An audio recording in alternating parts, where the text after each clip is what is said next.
the win. It goes the way of Refrag with a 13-6 on that last map of Bind. And it's the first main that we get on this main broadcast. I really like, guys, what we got the chance to see from this team. I think Umphys also had some great ideas throughout its series, especially as we get to see it go the distance. But when it came to closing it out and to understanding how that bind was going to play out, baby, it was a Refrag that was superior today. Yeah, and a big part of that was Illuvely, right? Going absolutely nuclear with the Brimstone ultimates, and not only that, but in the actual fragging department as well. I mean, just dropping bombs, whether it was anchoring the A side or even just getting kills on the retake. It was wonderful to see, honestly. Yeah, and I felt like both these teams really showed what they had. I mean, Umphys, they were so well prepped on that ascent, but Refrag just showing that they had the ability to counter, they had the ability to adapt a lot quicker, and at the end of the day, they came out on top in a really good fashion. The first map was close, second map wasn't close, and this last map on Vine wasn't really close either. They just completely ran away with it. And now that we get the chance to see these two teams play out, we had our questions, especially as you guys were running or making those predictions on how the whole tournament was going to play out and who was going to be number 1, number 8. Do we think that this play out the way that they expected? Obviously, the compositions were different. I think every time that we were trying to make a prediction based on the last result, we were running something else, baby. But do you think this is what we expected for these two teams? I mean, it's definitely what Athena expected. The power rankings are pretty accurate so far, I would say. I mean, it definitely, we knew that whoever, wins out of these two teams was going to be a part of the Big Four. No, I'm kidding. There's still the Big Three. The Big Four. There's still the Big Three, but who knows? Maybe this is enough for RF to have the confidence and momentum to maybe take out FlyQuest and send them to lowers. Like, you just never know when it's a tournament setting like this. Yeah, and I feel like something for RF too, that I felt this on Umphys as well, is that every single player kind of had their standout moments. And you can see on this screen right now, like, look at these MVPs. We originally thought it was going to be the Raze v Raze, like head-to-head. That's what we were planning on going. But then these controllers, Illuvely, you mentioned this earlier, just going absolutely crazy. And Avery as well, following up, having such good pivotal rounds. The 3K in the Viper's pit, it was just so phenomenal. So every single individual player really had their standout moments, and that's why these games were just super close and super fun to watch. Yeah, I feel like it's easy to say, like, oh, everybody had their moments, but we do really mean it when it comes to these two teams. That first map was really close between the two, and then it was just understanding your strengths, how to play your own game to make sure that it ended up playing this way for the side of Refrag. But Athena, something that was really cool that we got to see for Refrag was how they were playing around showers. So can you break that down for us? Yeah, for sure. So they actually showed us that they have a lot of these really good setups. So on this round, they just walked up through showers, but they actually didn't find anyone. So they ended up just contacting all the way through, and Millie had this insane 3K, but again, that wasn't really expected. The Skyle just threw them off guard a little bit. So later on in the game, they actually said they wanted to try it again. And baby, break this down, because this round was actually insane when they finally got the contact. Yeah, so this is what would have happened if contact would have been made. I mean, look at all this Gecko utility. You have a Thrash, the flash that goes through, all amongst the crunch from Illuvely pushing up short on her lonesome. But yeah, there's so many layers to this type of default, and the fact that we got to see the two different sides of protocols of what happens if they don't make contact, if they do make contact, it shows that there's a lot of depth in this team and a lot to look forward to going up against a team that has a lot of strategic capabilities of FlyQuest. Yeah, that is exactly what you need. You need the depth of all these ideas, all these compositions, and how you're going to break down the rounds to make sure they go your way, because, yeah, it's not going to get easier at all for this side of Refrag. But this is everything that we have for the post-match analysis. Thank you guys so much as we send it to the Verizon post-match interview. This time, I'm going to be joined by Riv. Riv, congratulations on this win. It went all the way to 3 maps. But my first question for you is, we're seeing not only your team, but a lot of teams kind of changing compositions as we get to see the main event, playing around different ideas. So how do you make sure that as you're changing compositions, changing agents that you're going to play for these maps, you have enough prep and you're ready to face anybody? Yeah, so I think a lot of that is just based on like our core 3 of myself, Kaz, and Millie. We have a lot of experience playing together throughout this year. But in addition to that, like Emluo and Eluvili, they're both just phenomenal players. Like, I know that I can trust them to, make their own decisions, make their own calls, and they're just extremely capable and smart players as well. And so, like, just having strong individuals on the team as well as a bit of experience in the core three is just sets us up really well to do well in these events.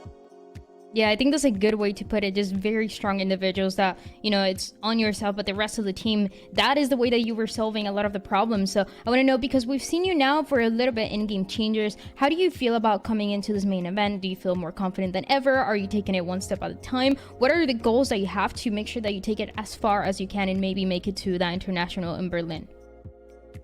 Yeah, so I think we're definitely just taking it one match at a time, so we're not trying to get ahead of ourselves too much and just focusing on whoever the opponent in front of us is. And yeah, so we're just really day by day focusing on what we can do in the present moment to make ourselves as good as we can be, and then yeah, we'll see where that takes us in the next few days.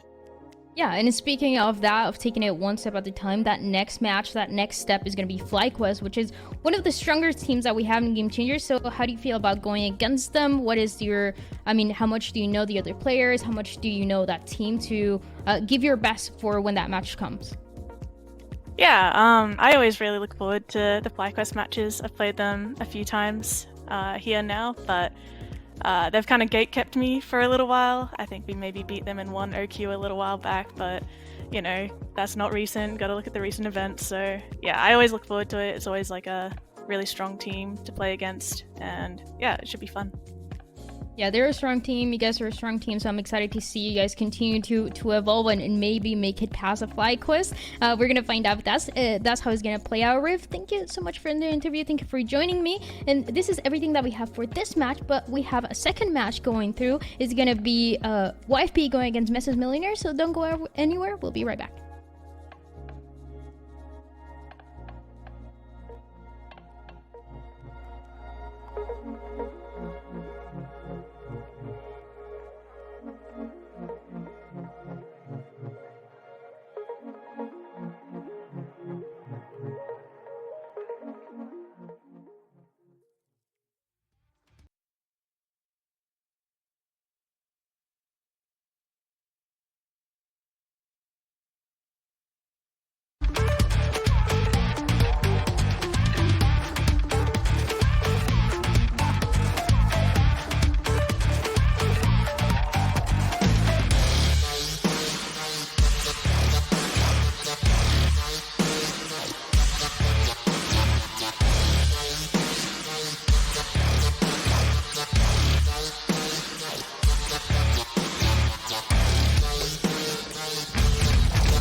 It is time for the second match of the day, and now we dive into YFP going against MESO's Millionaires.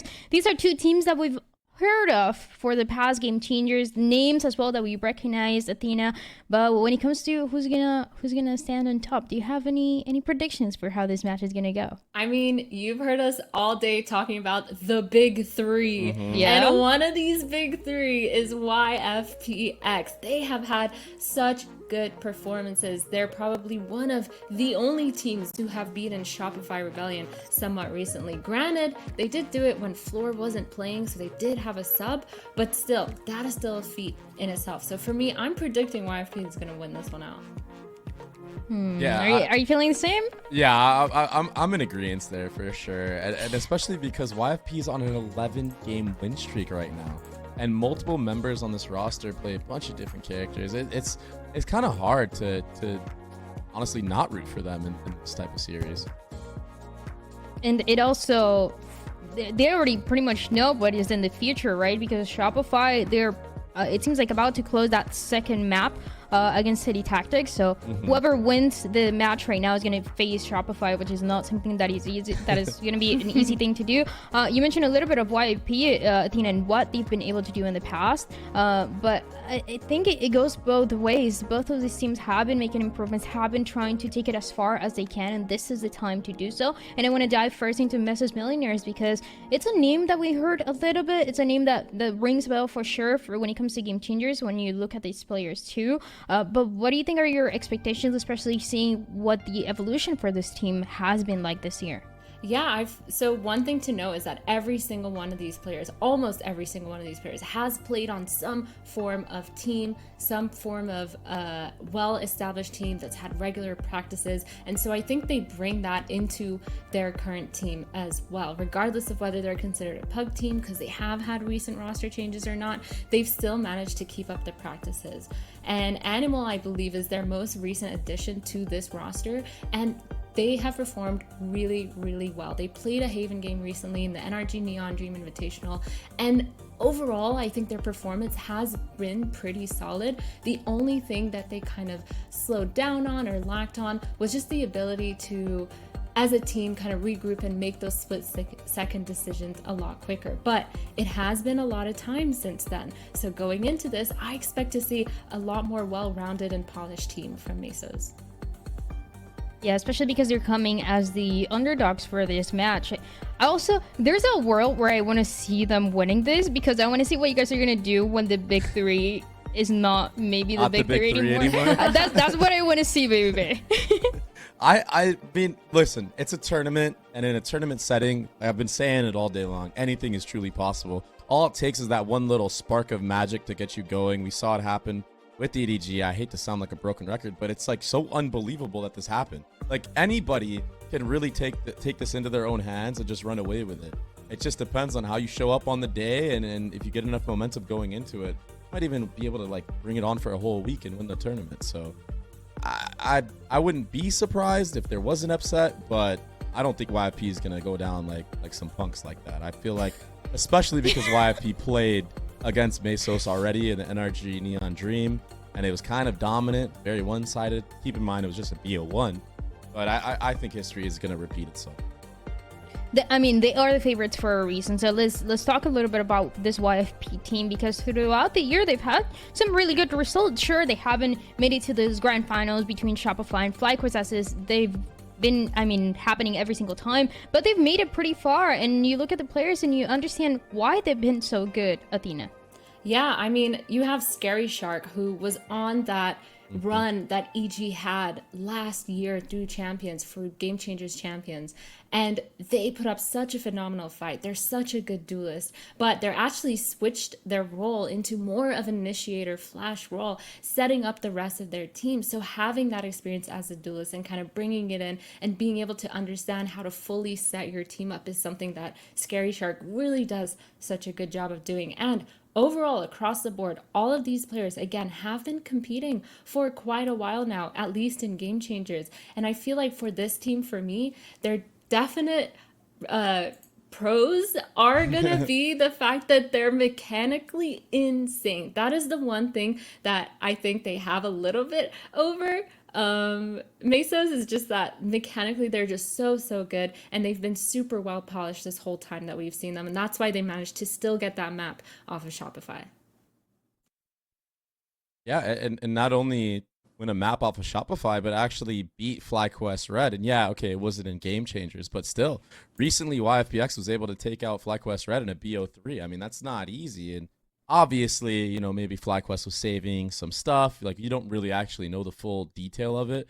But to just have that win under your belt kind of can power you up to be confident, especially for Scary Shark, right? Who was coached by Jovi previously, who's the FlyQuest Red coach. So I feel like these are all things that show really good signs for this YFP squad, not only in terms of the individual skill. Like I think of players like Corrupt, who I've played against not only in ranked but scrims many times, and then also, you know, having Scary Shark with the repertoire that they have as well. So it's gonna be a tough order for Mesos. I think I just heard that the P in YFP stands for punks. So Baby Bay, you were in fact wrong. They are. I'm kidding. Don't quote me on that. I'm kidding. Wait. I think you might be right. I forgot. I think you might be right. What does it stand for? We don't know. Athena is frozen. Things are going crazy. So hard oh, she's that back. She's back. I just laughed so hard that I froze. It's all good. If you're still also getting to know YFP, we have a video where Ella's gonna explain you everything about her team. My name is Ella, and I play for the Sentinel role on YFP. So our star duelist is Wavy. Oh my god, like, incredible player. So happy to be playing with them. Some of the other players we have are Nora, who's like our controller player and kind of our flex player right now, along with our IGL, who is Corrupt. Incredible IGL, very smart. They know how to take control of a map and really make sure that we can succeed in any round.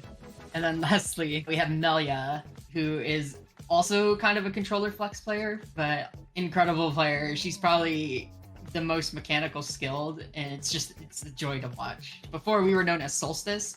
That was just what we called ourselves. And we were basically like a pug roster. It was just like a team made of friends. We were just, you know, pugging out 30s and seeing what happens. But then we found ourselves finding a major success, and now we found ourselves repping the YFP brand. I started as a duelist, and so I think as for favorite agent, Raze will always have a special place in my heart. Like, her like boom entry style was just something I really enjoyed. Just like her kit was just probably the most fun to play around with. Some people find it irritating, but it was like, you know, when you're just exploding everything and just like getting these picks, it's definitely a lot of fun. But after swapping roles to Sentinel, I did find myself really enjoying Cypher of all agents. Going to an international land anywhere is just a dream of mine, but specifically somewhere in like, yeah, Korea or Japan or something would be sick. Ooh, I really want to go somewhere in Japan, like Tokyo would be cool or something, or like what was the most recent one they did up there in Korea? Yeah, just somewhere around the Asian country, because I've always wanted to go somewhere and explore up there. But I think it'd be a really fun experience. But I mean, even like just going to like Berlin even would be sick, because it's just a land in general. Oh, one of my favorite players, unfortunately they just retired, is Tens. He's always been a real fun favorite player just to look at. Like, he's always so flashy the way he plays, and he's such like a vibe. If you ever like catch any of his streams, with you. Yeah. So you look at me and you're just like, she delivers for Amazon? That's crazy, because I'm just this really small girl. But yeah, I do Amazon delivery outside of competing, and that's kind of how I pay the bills to, you know, continue my competition. But I've been doing that for a couple of years actually, and I still really enjoy it. It feels just something nice I can do, and then just like being active. And this is a job that I don't like dread going to, and like every day it's just something nice, you know. So I guess cartoon would be like Adventure Time was always a favorite of mine. I don't know, I don't watch too much TV now actually. But I found myself liking I started watching Avatar, the Last Airbender, and getting through that series. That's a really fun one. My girlfriend got me into that, and so I've been watching that with her, and we finished the original Avatar Last Airbender, and then we started watching Legends of Korra. So we're in the middle of that right now. That's been a lot of fun. I do watch like animes and stuff too, though. So one of my favorites is Demon Slayer. That was just a like really cool, fun series. One of my favorite ones is Full Metal Alchemist Brotherhood. That was probably one of my favorite series I watched. The one with like the students and their quirks. What the name is escaping me. My Hero Academia. That's also one of my favorite ones. So okay, I do listen to a lot of music while I'm working specifically, but I listen to mostly pop. I am a Swiftie. I listen to like Lady Gaga. Oh my god, I'm like names are escaping me right now. Ed Sheeran, Shawn Mendes. I listen to a lot of random stuff because I even have like Eminem will play randomly throughout my playlist. I have a VR headset and I'll play some Beat Saber before my games, and that kind of like gets my energy going and just kind of like pumps me up, and then like my reaction time, it's kind of something fun I've just been doing. Thank you all supporting us, watching us grow as quickly as we have. I mean, we've kind of been building a name for ourselves, so like a lot of eyes and attention are on us after shutting down Shopify and then taking the most recent tournament from FlyQuest, Neon Dreams. So we have a lot of attention, but thank you all for that support, and I hope we make y'all proud.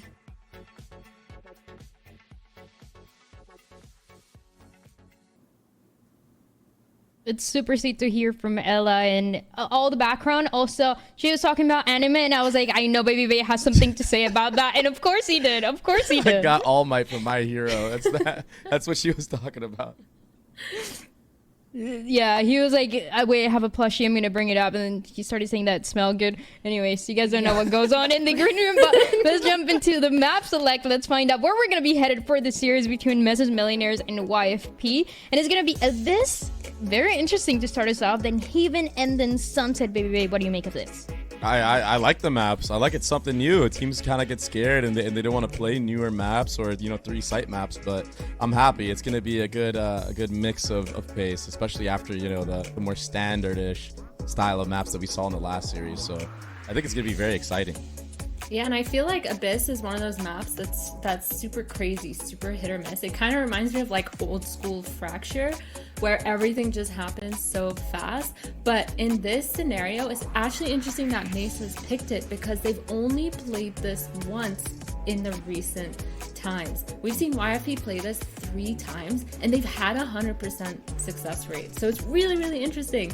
I feel like maybe MESO is going to surprise us with some crazy stuff. And these comps, I mean, they look pretty normal to me. I don't know about you.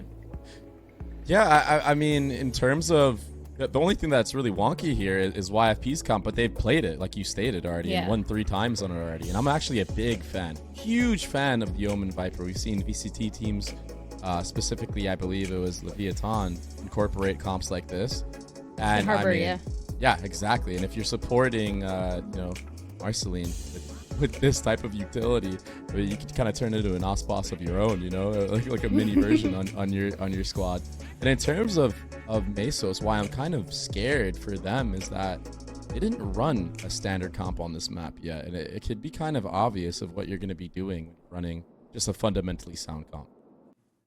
Yeah, I feel like there's a couple of ideas. I love seeing the Harbor. Honestly, there's not that many teams that run the Harbor, so you really got to become a specialist on it, and you can see the value of it. So I'm excited to see how these 2 teams are gonna play out. Let's throw it to your casters. It's gonna be Vincili and Lemon Kiwi.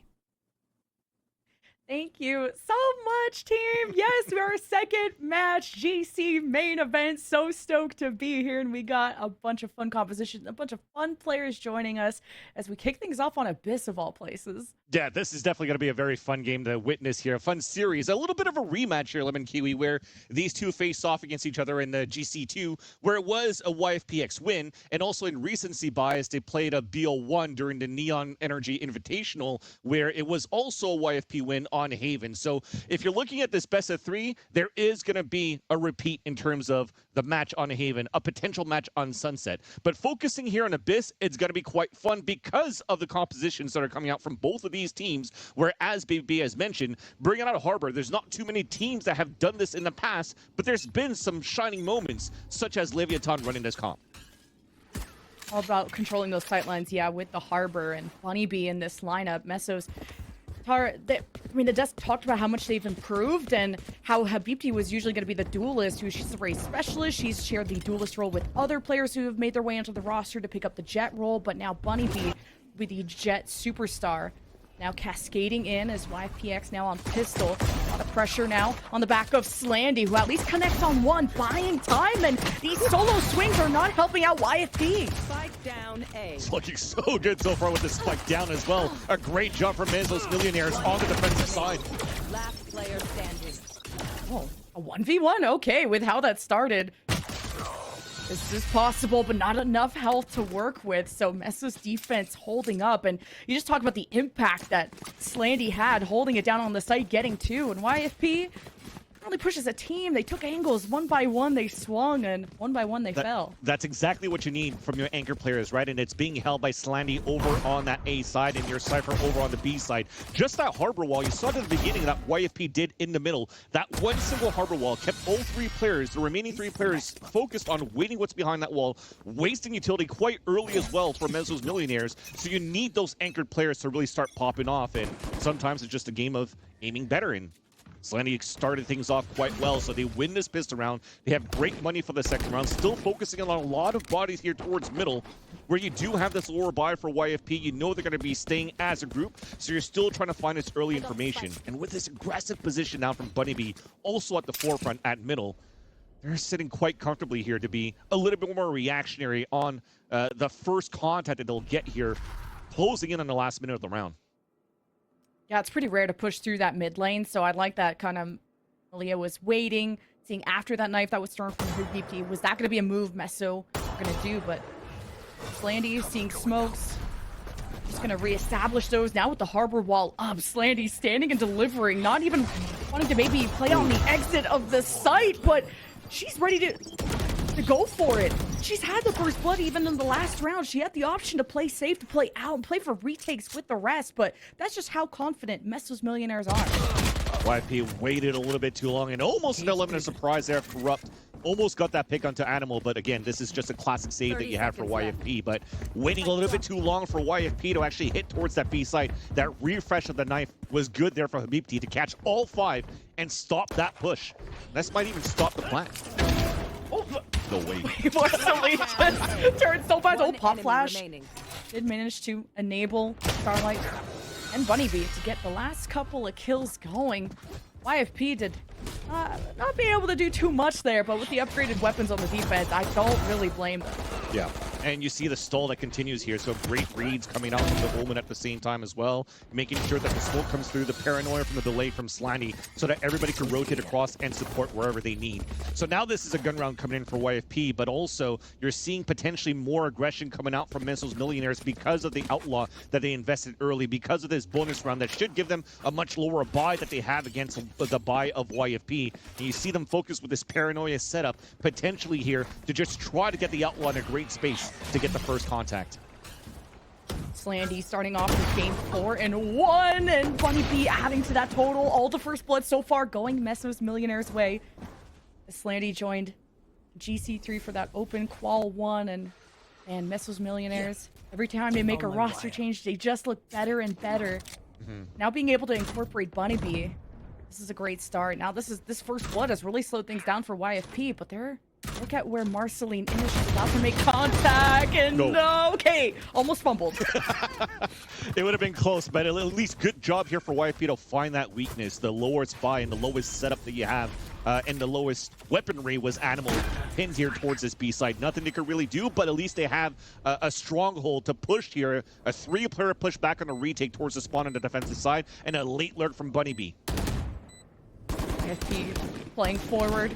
Just trying to spray if you can get them weak and lose health, but Marceline connects immediately, dashes out. Great reaction. You got Mel at the corner. If they were to cross, there's a great pinch set up for YFP, but there's a lot of angles for them to touch or to watch, and Bunny Bee, deadly touch at that, but Fury Shark able to trade, and YFP, despite getting first blooded, even things up and take their first round win. And despite this being a very expensive round for YFP to win because they only had 2 players left alive versus that bonus of Mesos, at least you're looking at it, they're getting close to a healthy economy in terms of ultimates. So this could still be a very good round, rather, where they could focus on these extremities, trying to grab this or potentially a Reckoning available for this Harbor, so they could really clear out that space for a full team hit.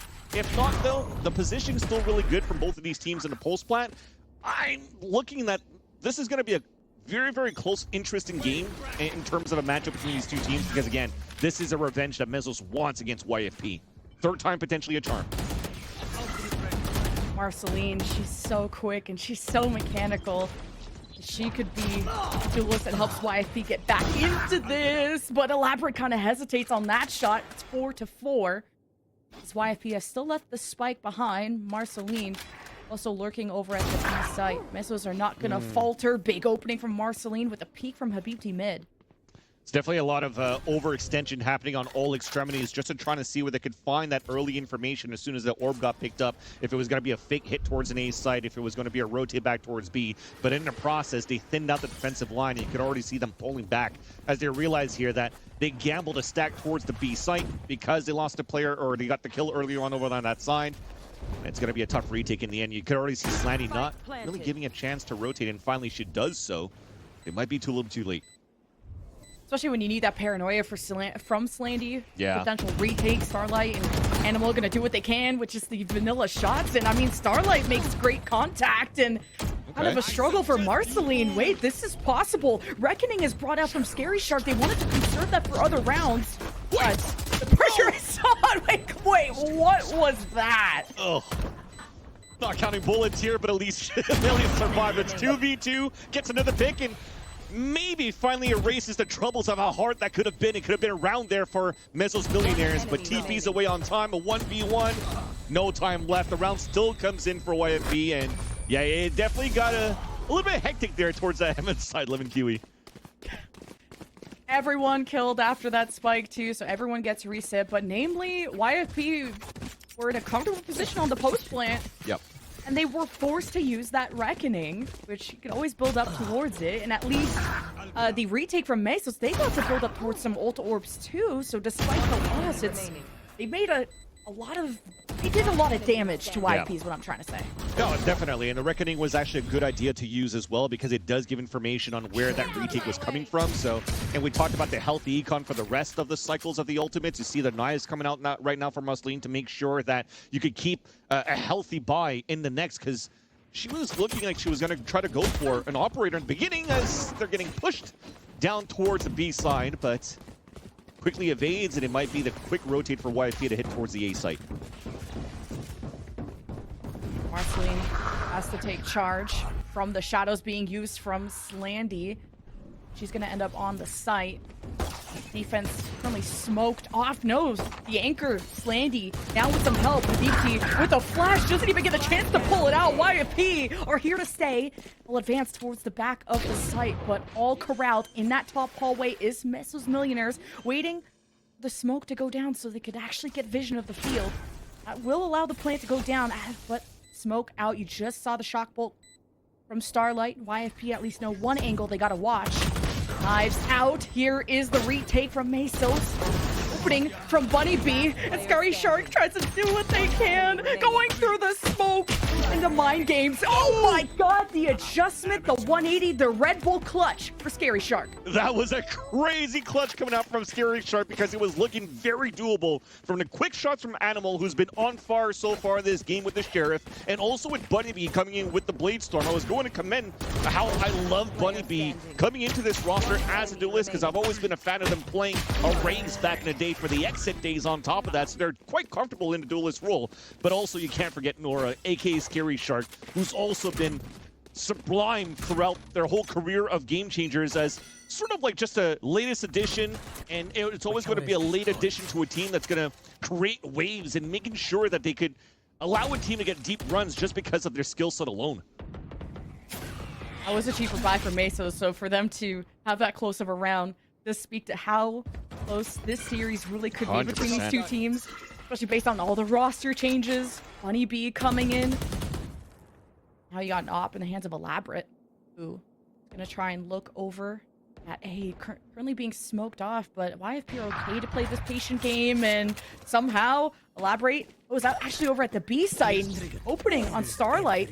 So YFP could be pulled this way, and the Neural Theft will tell them what is the best site to hit. So far, the B side, I mean, everybody's really across the map. The TP is, yes, getting you space, but at least Ella will continue to grab that space. I was going to say the TP was going to be quick, but the rotate to bring that spike over is going to be very slow, giving a chance here for MESO's Millionaires to rotate over. But Ella so far with this op on Cypher on the attack, making it work. It's just a flood, it's an avalanche, it's YFP taking every kill. And YFP also just the awareness to just watch the back of the site and never let your guard down. And YFP with a very clean round win off of a lot of hustle coming out of Elaborate. Yeah. And I love the approach that they currently have here with the op on this Sentinel, because you're playing more of a lurk role, but it's also very difficult for you to try to activate some quick lurks because of how big of a map this is. So to just have them just use this op to potentially just fight one area of a map and then just get that pick for the Neural Theft is huge. Meanwhile, you could still keep a rifle here onto Marceline, where you move as a group and try to guarantee trades on the other extremity of the site. So it really depends here on where they could punish, where MESO's Millionaires kind of overextend like they did it quite a few rounds ago, where they're currently doing now here on this lower buy, and then just capitalize here on the weaker site as soon as they get these picks. Ooh, big save round again, but Mesos have done well at an economy disadvantage. Now in a 3v3 after a clash. After a forward defense came out from MESO's Millionaires, and still lurking around is Slandy, but pushing up, going for a big risk, big reward is Starlight, and got to steal away the off from Elaborate, and will be behind, but actually went over to the B site, even though YFP really made noise over at A. This is going to push Slandy all the way to the back of the site, waiting for help. Even Animal went for a Neural Theft so they could pick up these free guns towards the A main. Hunter Skewer even to delay more to not allow the flash to go down, and it will connect onto Corrupt as well. Down A. Oh man, this was a bunch of sheriffs and what, one SMG out of Mesos? And they are turning this around. Scary Shark, though, had to pull a 4K out of her hat to win round 5, so it's not out of the realm of possibilities, especially going up against Slandy, who's injured with a sheriff and... An op, yeah. Doable. It's not fun. Trying to just kind of isolate some duels. Thought she had time to go for the high ground. And no, Mesos just pounced. The GC Sheriff, baby, once again just pops up and allows here MESO's Millionaires to fight back and to give themselves a fighting chance to also making sure that the economy stays quite low here against our opponents, that overall you're going to have a swing round that could be decided quite earlier on than expected here for both of these teams. So I'm liking the battles that are coming out from both of these teams so far, but the util after that to play this post plan for the retake for MESO's Millionaires continues to be quite good. And it almost looks like with the last few GCs, even going to the last year, MESO's Millionaires always stayed as like quote-unquote a pug team that was just like fragging out at the very beginning, but they definitely look like, with the amount of years and times and months that they played with each other, they give themselves a chance to build that synergy and have a better chemistry in terms of leveraging that utility and the best of their kit to make sure that they could be a stronghold and a strong team that could be an underdog that upsets a lot of what the Des would like to call the top 3 eventually. Here. MESO's Millionaires, but what they can do when they're broke, whew. YFP can never be too confident going up against their team like what Starlight did. They were already at a disadvantage. She runs down mid, steals away the op from Elaborate. Yeah. And gives it to Slandy now in this round. This is going to just reinvigorate the B site and may even get some extra help because whew, now it's Slandy who's on top. Looks like there was a mistiming on the attack too, allowing Slandy to just walk out in the open to get that pick. Look at that. They never counted Marceline into the fight until Bunny B had to go for a flick shot for that kill. That was huge. We didn't see it from their POV, but you definitely saw it from the back ends where Slandy was watching through that was a quick flick to get that pick and potentially even at this point put YP into the save, because I don't think you're going to be able to do anything right here with no duelist to entry. You have potentially maybe something to do with the Hunter's Fury with the support from this lurk on the outside from Melia. It comes down to the heroic play for sure. Oh, I was worried that Sonic was going to maybe catch Mel. 30 seconds left. It's pinged out. She's so deep. This is a one-way mission for Mel. Oh, yeah. So, trying to deny any weapons. I mean, YFP need to do what damage to MESO's economy. That would be ideal. For how far pushed up Corrupt is, like... Yeah, it probably wouldn't happen too. 10 seconds left. But you're right on that call. There was an opportunity to get that lurk from Melia to move down to get the backstab picks. But as soon as those pings came through, it seems as though even Melia kind of knew that she had no opportunities to get anything done. At least there's some trades coming through to lose a weapon in the process. You don't want to do more than that here for YFP to try to hurt the economy of Meso's Millionaires, because on your end, you're going pretty much on a save if you lose all of your weapons. So it's nice at least that towards the end, they actually walked into the crosshairs of YFP to make sure that they could save these weapons off that 2K that Corrupt just got, and still have a healthy buy going into this one to hopefully break the bank here from Meso's Millionaires. But they stand true to their name. They could buy this round. They could buy the next round. They still have an op. This time for Bunny to potentially just walk down for a pick. And they're not going to be ready for this for YFP because this has not been done yet throughout this half. It misses, though. Just like grazes the shoulder of Marceline. He's just like, I gotta judge. You know what? You win. And well, God. big ol' arrow out of Corrupt, and Marceline uses that distraction to make the most out of that judge pick. And then she's like, look, guys, I got a whole arsenal. Who want this? Look at me juggle this. But at least Starlight is like, okay, wait, the show's over for you guys. We're going to try to come back here and play the retake. All right, Marceline out in the open gets pinged there, so Mesos will know that YFP haven't shifted away, aren't doing anything but sitting main. Now Mesos just know they gotta start taking the space. Time is running out to go for the defuse.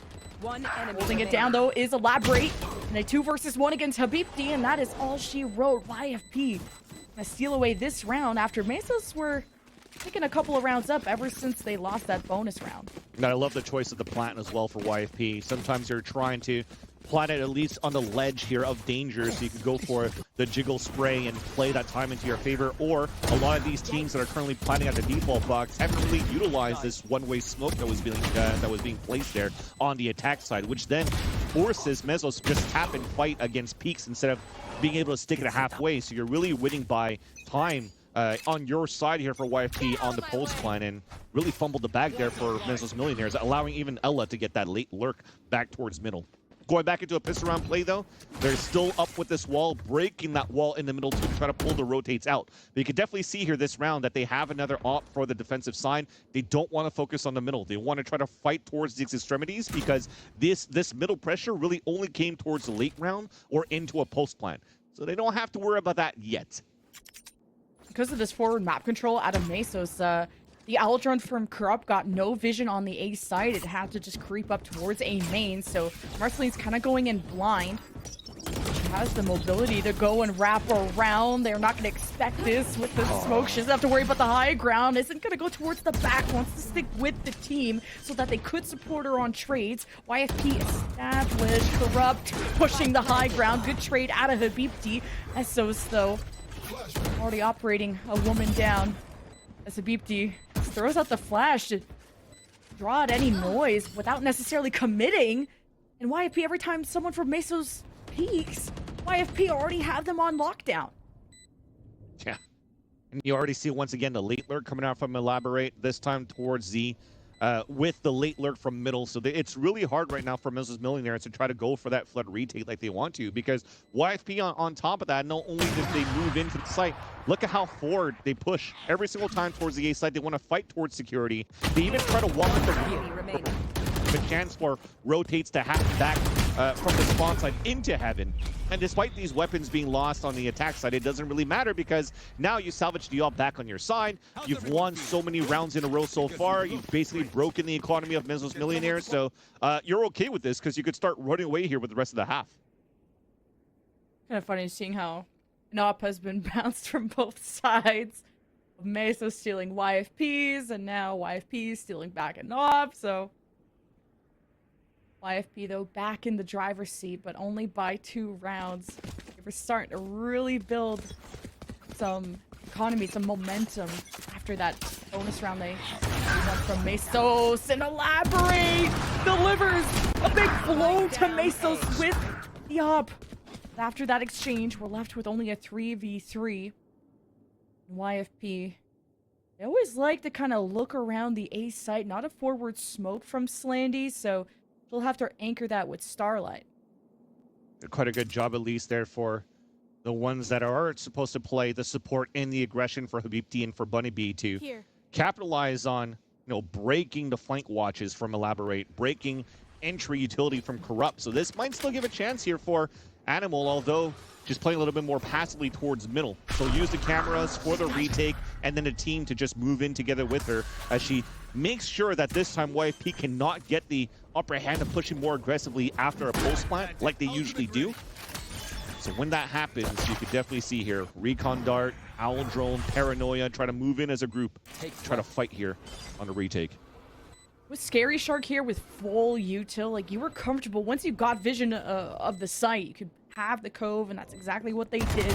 They still have the Reckoning, but now knowing exactly where Mesos are going to be pushing from, YFP set their sights forward.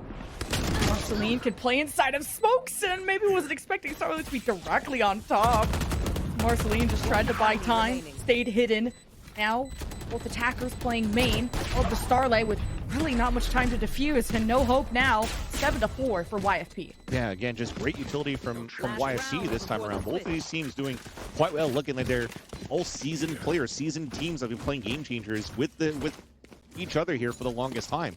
This time around here, Scary Shark using that Reckoning on that 2 versus 2 where they can't really go for the Shock Dart pulse plant utility, so they're using the Reckoning to get audio cues, to get also concusses if those players are going to try to stick to that spike to make sure that you can't get it halfway here for Mrs. Millionaires. So again, once again, just making sure that you're winning off time and guaranteeing these rounds in a pulse plan. Very, very nicely done. Forward smoke from Slandy. This YFP won't be able to just drone for free on A. Maybe after hearing, thought I heard it up. Yeah, Elaborate.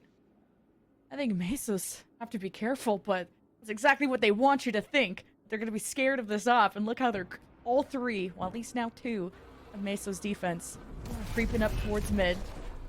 Now that YFP were cleared out that forward smoke, they try to drone up, and it's another day at the office. Slandy will anchor A, and Mesos are going to take advantage of all this time being wasted from YFP, as that's first blood for Bunny B. And that's a great start with a camera that's forward positioned by Animal and then getting that pick towards middle. They know that the commitment is towards this A site because of that cam, because of the aggressive push. So they're really pinning YFP here, but also now just leaving Bunny B alone.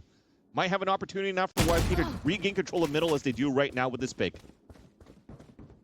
Leaving, got too greedy for more kills. I mean, I was kind of down with it when Bunny B got the second one, but... Exactly, I'm down with that. I think it's more on the rest of the team that kind of just left Bunny B instead, because the 3-player push down and then keeping still utility on the A side was quite good. So just, I don't know. I didn't like the mid-rounding that happened there from Mesos. This gets a chance now for YFP to play the pulse plant towards the B site. Yeah, YFP pretty established. Holding forward is Melia, but she pulled a good dent into her. At least she goes 1 for 1. Maybe even spotting the rest of Meso's defense coming from that top side, but Mesos are pinching from multiple entries. Elaborate does what she can and won't at least able to keep me up. But can she save the round for YFP in a 1v1 against Slandy, knowing that she's crossing? Only one lane at a time. Sees the spike, misses the shot. Has to reload. The defuse is not being stuck. Slandy, so resilient, wins that for Mesos. Oh my god, that was on land that would have hit. Most likely with the operator there coming out from Ella. And then, yeah, look at the camera. It's okay. It's the last round, so seeing them drop is not a bad thing. But just there, Slandy getting off the defuse and going for the instant pick for that kill. And again, this started off so well for Mesos Millionaires on the defensive side because of those 2 picks. But then look at that. Bunny B fully exposed towards the back, thinking that they still had backup from teammates from the 3-player push that they had in the first place. And then look at what happens towards the end. Thankfully, it was a save coming out here from, sorry, it was Melia. No, it was from Slandy on the pulse plan. If not, it would have been a different story. Now, this gives you a chance here to have a fighting chance on a pistol round on the attack side for Mesos Millionaires instead of a 8-4.5 that would have been a little bit more dangerous to face. Hey, you slot in Bunny B, and maybe, you know, if the chemistry isn't 100%, it's fine. Bunny B can just go do Bunny B things like she did, the 2 kills in the last round, to really make YFP worry. Now she'll make entry, and even with this person blinded, my. took her a couple more extra shots, but that is a time wasted that she couldn't redirect and take care of the rest of the defenders still. Spike has been planted. Mesos have site pretty smoked, and now that's clear. They could start to get eyes on if anyone was going to be on the site. Here's the retake. So 10 seconds till you get the high tide out too, so probably gonna have to start activating a little bit more quickly behind the cascades to try to get something, as nope, not gonna happen, not with those shots. I think the time for YFP would have been to retake as soon as the spike got planted, while Mesos were a bit uncomfortable, but once the smoke's cleared, Mesos found their positions, they stayed structured, and they just waited. And in these kind of no-util exchanges, Mesos just were locked in on those sidelines, and YFP have really met their match. It is Mesos with yet another pistol win. Even last time, anti-eco went well too. It's the bonus that YFP stole away, so see how close this ends up being. And an eco from YFP, a sheriff in the hands of Marceline, as trying to concentrate on an A-side push. Meanwhile, this high tide, I mean, that's okay right now. It gives a chance here for Mrs. Millionaires to just forget middle and continue to work as a group. Choosing the right site would be a 5 versus 1 at this point, and they've done a great job smothering Elaborate the last time around. They have no choice here for Elaborate to stay back and just wait for the team to rotate with them. Oh, Bunny B finding some high ground above all the smoke and all the noise.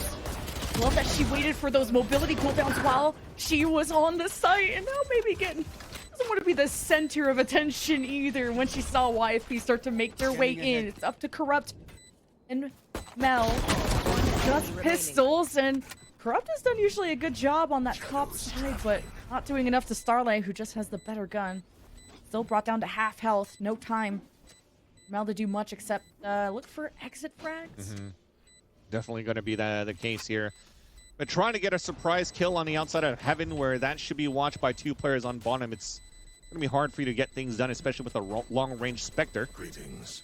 But at least they will not die to rifle on the other end, so that's not an extra orb here from Mrs. Millionaires, but at least in the end on the attack side, they'll get the round. But you definitely see a different type of approach here on the attack side from both of these teams. YFP, when, you know, you were talking about this double controller that Baby Bay liked here that he talked about on the desk, it allows for you to play a little bit more defaulty and a little bit more slow because you're running and guessing and forcing util out of your opponents by throwing a lot of these harbor walls and omen smokes. But on the side of Meso's Millionaires, you're playing with a double initiator rather, where technically that should be quite slow as well for default, but they are leveraging a lot of the util to actually activate Bunny Bee on quicker hits, at least in the first 2 rounds. And it might be similar right here. Disrespect the wall, try to fight through it, and there's a first pick that surprises Scary Shark. Disrespectful when Bunny B is looking away and she has time to adjust her aim, and diverting more kills too is Mesos with the flash. Now dancing around, just wasting Marceline's time, and now she has brought way too much attention onto herself and no cover to play off compared to Habibti, who's just holding this power position. Now the road is pretty clear for Mesos to get onto A, and Elaborate and Mel are going to try and set up a pinch. Just heard the ult orb get tapped. Elaborate doesn't want to get smoked off, so she's going to hold a closer corner. Don't think that tagged them. But That now won't. the Sonic might, and trying to delay them with the cage, and Mel makes contact. Gets the first pick, and now Mesos don't want to cross this quite yet.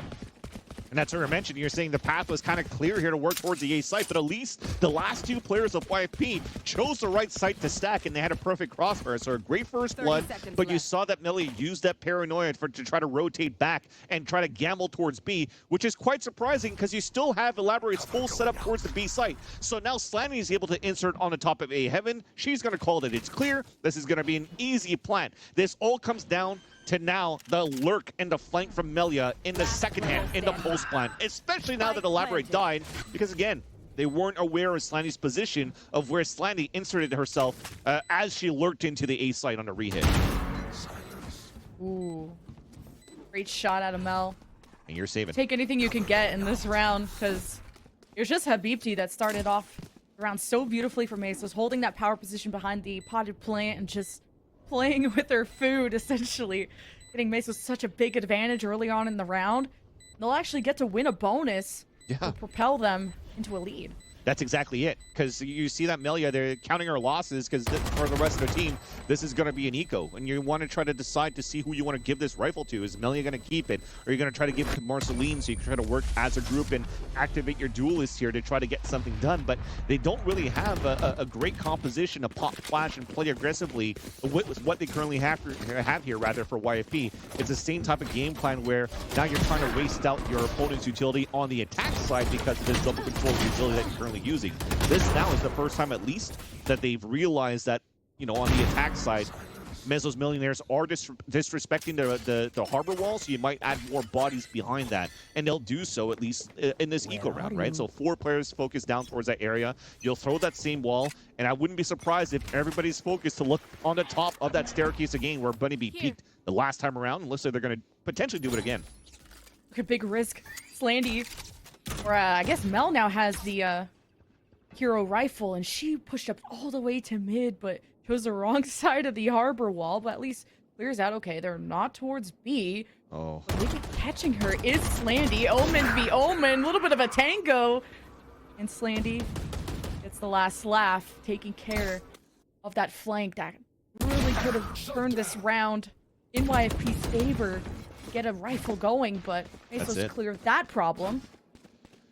Melia dying first is also the only rifle that they had for YFP on that 1v1, so she desperately needed to win that fight against Slandy watching that, and you're definitely seeing it towards the end for YFP. You're in a lower buy, so, and also on a lower disadvantage, so you're trying to push out for information. At least Elaborate's able to do some damage with her ghost, but that's pretty much only going to be it. I mean, after that first initial loss that you went through there, the rest is going to be history here for MESO's Millionaires. But as I say that, you saw a couple of players on Sheriffs, and with the GC Sheriffs, you just never know.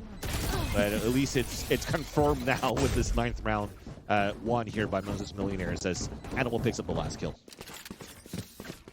Yeah, MESOs have been able to do a lot more on these economy disadvantage rounds, but YFP not so much. So needing to take time out to talk about this gun round and how do you get this neural theft going and what do you expect on the other side, because YFP really just talked about the win streak that they're on, how they're favoring this matchup. They've beaten some seriously good teams. This is a new MESO's Millionaires. I mean, they've added players after almost every GC. They have Bunny Bee, so... Or not, they don't. Yeah, they do have Bunny Bee, yeah. Everybody's gone through the ringer, right, in terms of MESO's Millionaires to try to find that, like, that 5th player that could help out. And same thing here for YFP. I mean, Corrupt is the latest addition to YFP. And where in the past they're playing a Solstice, you had players coming in from Brazil. You had a couple of players that are ringing in here and there. But Corrupt comes from experience having played with Melia in the past and a different iteration of nearest airport in the past, competing in that tier 2 scene, and now they have a chance to play with each other again with this full squad that YFP has built for Game Changers. And you know, it's not necessarily on Corrupt here that's making the big difference so far in this matchup. It's really as a team of how they look good here on their attack side. But now on the defensive side, you're starting to see those weaknesses where you don't have, the flash to be able to retake. You only have that paranoia that's going to have to be saved at the right moment for Melia for the retakes. If not, you're going to have to be a little bit more aggressive. But you're given a lot of space here from MESO's Millionaires to work around that map behind those harbor walls, and you're not really gaining the space on your side. So I feel that they're feeling that pressure, so you're trying to add a little bit more this time around. Especially with this off. Especially with the ping from Habibti, catching Corrupt. Maybe forward playing off of Sonic or an Aldrone, and now you push them away, make them think twice about it, and YFP really discussing with Coach Crook there what is the problem with YFP on this defense. Here, MESOs have been cracking them open a lot. Now YFP holding the right side of the site. Between them to catch MESOs crossing in. Now full vision. Bunny Bee standing and delivering off the Aldrone. Will be ready to dash in into her own smoke and didn't necessarily land in the smoke but past it. Was not able to get the trade, but who did was Habibti. Now second up with the flash. Other side of cage. No one home. But at least the plant secured for MESOs. And Hunter's Fury. I was actually wondering why Ella was playing so far back, but it was to play away from that KO ult moving into the site. Cage triggered. Game of chicken, except for bullets. You do not want to mess with that. At least with the cage kind of confuses her opponent so that she could adjust her position. 3v3 on the post plant, and that's big for Marceline. Holding the top, and Corrupt caught mid-jump. Hunter's Fury. Where is Marceline? Going all three on the spike and giving time for YFP to push up and shut down this Hunter's Fury. Marceline, does she have time? Just barely for YFP. With the final number defuse. But we'll definitely take you here on the side of YFP here on that retake, because it was such a beautiful shot that came through the pulse plant from Starlight at the end. But she realized there that she's pretty much at a one and done. So waste out your Hunter's Fury. You kind of wish you didn't have to go against a Jet that updrafted and you could have hit somebody else there. But because of that miss, you're forced in the hand here of Animal to try to run back out and making sure here that she covers her teammates that's stuck in the Hunter's Fury. And as she crosses over, well, at least Marceline was focused on watching down towards that ramp instead of trying to move in and making sure that you get the spike at halfway. So you force the hands of your opponents on the pulse plant, on your retake, and you definitely capitalize on the over-aggression that came through here to the pulse plant support that was attempted here by MESO's Millionaire. So great way. We once again still have a match that stays very close here between both of these teams, and Purple Wall changing a little bit this time around, being utilized to really just slice down towards bottom middle and towards the breakable door so that Corrupt could really watch it, because they heard that break earlier on here by Animal. Thing is... Not seeing... No, go ahead, sorry. I was just gonna say, yeah, like YFP aren't like smoking off anything too. Like they want to take that early engagement, especially when Marceline has an op, but doesn't care about owl drones. They want to make the rest of the team exciting. Now peeking gets away with that when Starlight was shooting something else, I think. And YFP will try to disengage. Meso's on the chase. Neural Theft for the attack, and YFP stand at the back of the site and hold their ground. They'll have to work that ground against Scary, Shark, and Mel. Elaborate just joining them. Neural Theft may be wanting that corpse on the other side of the smoke. Elaborate may have to wait for that. Bunny Bee camping it out too. Pokes out. Neural Theft. Bunny Bee is discovered. Gets way too much. She cannot handle all of that. 1v3 or Slandy. Going to be very difficult. And that hat already gave the tell that Slandy's going to rotate over towards that side. She's going to hit this trip too. That's going to lay even longer. Then there's going to be the camera. The tap on the spike first. Gotta go for the kills. Only so much you can do. 1v3. Fantastic Neural Theft out of Elaborate. That really dictated how the round was going to end, especially catching Bunny Bee and seeing how close that she was. After, well, you know, the op did a lot of work at the beginning too. Yeah.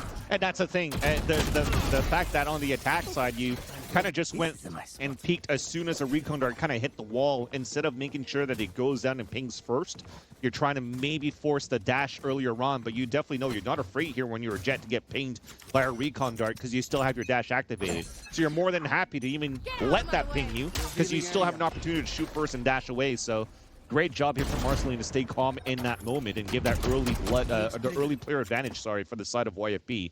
This time, on the defensive side, I was going to mention how their walls and the way that they're using their smokes are a little bit more different to control middle. Ooh, dashing away, Marceline, just at least trying to go 1-for-1 with the op as Bunny Bee aids away. Yeah. At least the plant will go down. Her sacrifice will be honored. Oh, got there. and No, a second? That is hilarious. I mean, it takes like a minute and a half before you die if you keep floating and somehow dashes away towards the spawn to get the kill onto Melia, jumping back towards the spawn and still watching just in case. She needs That's a hilarious. telescope, bro. That is How? hilarious. You need good, like, you need 20/20 vision. Or you're but like net eventually- and your face is like glued to the screen. That is true. Valorant players are different. Corrupt, though. The ants below. Slandy bites the ankle. 9-9 for the lead. A 2 versus 4 retake. YFP are just going to have to give this up, save the weapon, especially this very expensive op at a Scary Shark. How Bunny Me still gets a second kill on top of that when, you know, it was basically a one and done. I was gonna say at least I got mine, and as I was about to splurt that comment, they somehow get a second one there onto Melia. That was quite fun to witness there, to make sure that Mrs. Millionaires are not letting YFP really run away here with the game, because they've done a great job since this attack side to really work the map in their favor. If it's not for YFP with the firepower that they currently have, this could have been a different story for sure, because MESO so far looks pretty good here with the support that they have from Habibti on this KO, who, by the way, usually plays a duelist role. And once again, with Bunny Bee coming through, they're going to leave that responsibility for somebody else, and they'll play a more of a supportive role and still fragging on top of that. Yeah, they definitely owe Bunny Bee a pizza or whatever she eats. Because, like, to come in and do the work that she does, ooh. Pray for those on Sundays, but YFP being able to conserve that op too has been so important to them. That's why they don't smoke off these sites usually anyway. They don't want to leave that open for the op. Right now though, MESO's knocking at the door of the B site and just Bunny Bee taking the high ground. Anakin style, just YFP have nothing more to say about it but burn away. Only 2 left, and again, Scary Shark, same plan as last time. Keep the op, ideally anyway. Yeah. Towards a spawn, and it's hopefully Marcelino has nothing but the Blade Storm, so they could try to make some econ damage, but you already see towards the end, there's so many players just holding towards that site, at least on the pulse plan, just leaving Slanny around and guaranteeing the rounds on their side. Nice little lurk on the end, too, to not allow Scary Shark to save that operator towards the end, but it seems that MESO's Millionaires are finding a lot of this weakness from YFT's defensive side over at the B site. Or anywhere, as a matter of fact. What would be the amount of times that they're just able to move in and get these entries towards the sites, whether it's flowing towards the A site or just dashing up, this time on the top of the A site instead of towards Tetris. They're just finding so much value with not too much utility behind it. So there's definitely going to have to be an adjustment here from YFP to try to fight back against this type of, like, fast hits that MESO's Millionaires are currently doing, which they tried with this aggressive push towards the A side, and now it's holding aggressive lines at least. You're seeing here on the defensive side, Marcelino's watching it down towards that ramp, started on the top of the boxes to watch the orb. But if not, you're seeing that the rest of the team are playing pretty passively. So once again, still giving too much map space for MESO's Millionaires to just capitalize on. I don't think this one's going to be free. Ooh, Marceline! I mean, Slaney didn't want an early swing even when Marceline was looking away. And usually these offenses have been able to get free plants almost every single time off of the impact of these duelists. Bunny Bee, Marceline, the matchup of a lifetime it seems. Is MESO going to collect the spike now and make a decision quick? That's where it gets difficult too. For Bunny Bee. Exactly. That space was because you didn't place that trip from Elaborate down towards middle, where if you're going to focus a lot on these extremities and play a little bit more passively towards middle, you might as well just stack players on either extremities and leave a trip to at least guarantee like a trip break or some audio cues when they're jumping down towards the top side of back middle. But instead, you're forcing your Sova to be the one that's going to rotate around to try to find information, but you're on a lower buy. I don't even think Corrupt had an Owl Joel this time around, so they couldn't find the information in the mid-round. And then unfortunately, you see there on the defensive side, Marceline got picked. And again, another one there from Bunny Bee at middle. And Scary Shark says, I'm going out kicking and screaming, and went out with a whimper. Reckoning, use to try and delay Mesos and do any kind of damage that you can, because look how rich MESO's Millionaires are. Now the name makes a bit more sense. And by taking this round, they'll go to match point, and this was their choice of map. To deliver any punch to YFP is when you'll go out with a smile. So Elaborate and Mel left with Vandals. You know, YFP did go in with like 3 pistols, so doing anything you can here would be huge. Forcing Mesos to buy another weapon. Just a small dent into this economy would be nice. Mel Cage is gonna get an easy one here. Does she get away? What? She teleported back into her own doom. No choice. I mean, I respect it because you can't really escape. You knew that Bunny Bee was still there towards that spawn with the way they've been activating and picking players on a rotates with the injuries in the first place. So you're just trying to kill more as much as you can to, you know, try to survive, because your next buy is going to be okay. You could already see Melia before we got this replay that they're playing here with, you know, a Vandal small shield. So at the end, it's just trying to keep as much as you can and trying to build the ult orbs in your favor, because that round was going to be a round for MESO's Millionaires no matter what. So you definitely see it's still somewhat of a buy that's salvageable for YFP. You're going to play op versus op. Focus now the op towards the B side, and Bunny Bee is using the op on the attack side to try to take A. Switching up where this op is, where usually Marceline left A open, no smokes. Try to go for those first picks and dash out. This time she'll hold down B, a longer and probably better sightline, easier to disengage out of. From the shadows used there from Slandy. Establishing on the mid-map, getting the on-site dwellers of YFP a bit pressed and stressed, but still alive. But the null command is going to be a thorn in YFP's side, all thanks to Habibti crossing the cage, elaborate in the corner. It's a great angle to hold, especially with help on the other side. Crossing with the Cypher trip, Animal too low of health to do anything about that. 3v1. This YFP may have just bought themselves another life. Slandy gets quite literally ran over. Yeah, this is actually not over yet here. YFP keeping 3 players alive on top of that. I was going to say, I do respect for the second time the read that you have from YFP to play outside of the radius of the null command when it comes through, but it's also 2 times now where yes, the Cypher was able to be outside of the radius, but also there's no players playing inside the site to play around the trips that are up there. So you're kind of just grateful that MESO's Millionaires is moving up into heaven, over-committing on a push, and then you're playing outside of that radius and play from spawn to just get those picks towards the end. So Thanksgiving came a little bit late here on this side here for this matchup, at least the Canadian Thanksgiving, but you'll take it here for YFP's side as they're gifted a round and a chance here to fight and potentially bring this into overtime. Marceline, once again, out with an operator, but this time with a glass cannon. You're trying to make plays, a solo hold towards this B side, and thankfully, at least they're not going to get, over-committed and hit quite early in the round. It's more focused now, once again, towards this A side. Mel and Corrupt revealed by the knife at the A site.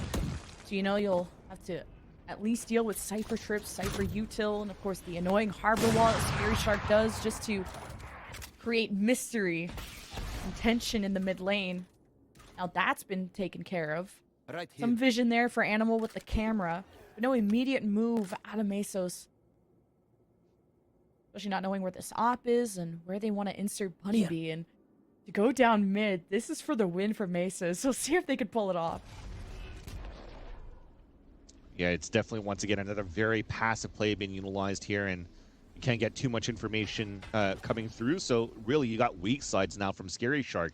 They're going to have to come up huge in this position where thankfully there's not util that's going to flash them, so they could still find and fight duels here on the split. And that would be spiked down, by the way.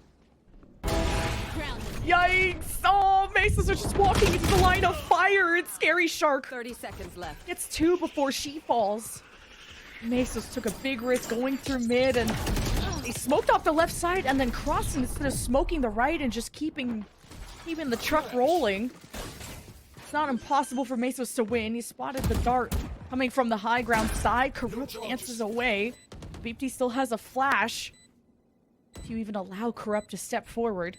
I think Habibti even just got pinged. The flash comes out from behind, is elaborate. Corrupt tries to pinch at the same time, and it's YFP extending another round. Like I said, it really came down to that position from Scary Shark to get that first kill there onto Animal. It was a nice attempt, at least for what MESO's Millionaire was trying to do with the TP that came out from Slanny. Try to push Scary Shark back so that the Sova could move in, so that Starlight could try to get the trade in. But you're trying to go for a split into that site despite you lose that in that moment. The rest of the players, the other 3 players are down towards Long B. What can you really do at that point? So you're still, once again, giving a lot of chance and a lot of time for YFP to, 1, close the gap on the rotate on the A side towards B, and 2, add that lurk and the retake from Elaborate on that flank. Allows here YFP to potentially bring this into overtime. There is still that last buy for the round, thankfully, because of the amount of rounds that MESO's Millionaires has capitalized on in the last few rounds. There's a Blade Storm around rifles. Potentially, it was looking to be a big fight towards middle, but there's a bit of util that's slowing them at the very beginning. Dash activated from Marceline already. Oh, against Bunny Bee. Who's going to be that star duelist? This is for the win for Mesos, or OT. Forced by YFP. Scrounge from their way back into this. And YFP are so stacked on the right side of the map, and we're just going to leave mid open. Scary Shark holds down B solo, with Smokes at least able to delay on the left side. Mesos will have a drone checking the corners with the shock bolt.